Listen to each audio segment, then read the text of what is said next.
Aabot po sa 25 e-trike at e-bike ang hinuli ng MMDA sa Maynila kaninang umaga.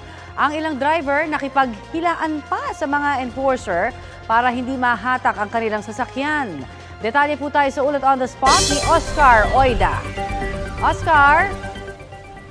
Yes, Connie, muling nagsagawa ng operasyon ang mga tauhan ng MMDA kontra mga e-trike at e-bike na patuloy na bumabiyahe sa mga major roads sa Metro Manila.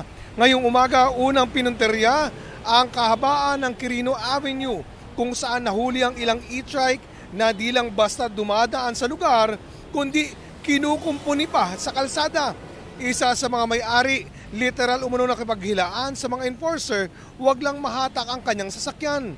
Pero sa huli, wala rin siyang nagawa.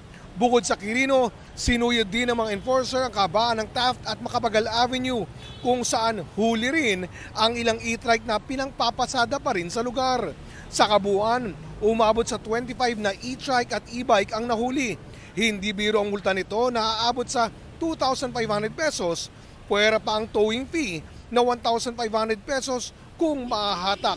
Ayon sa MMDA, Connie, patuloy raw nilang isasagawa ang operasyon at maghihigpit sila ng gusto, lalo't hindi lang ang kondisyon ng daloy ng trapiko nakasalalay dito, kundi pati na rin ang kaligtasan ng mga motorista. Connie? Maraming salamat, Oscar Oida.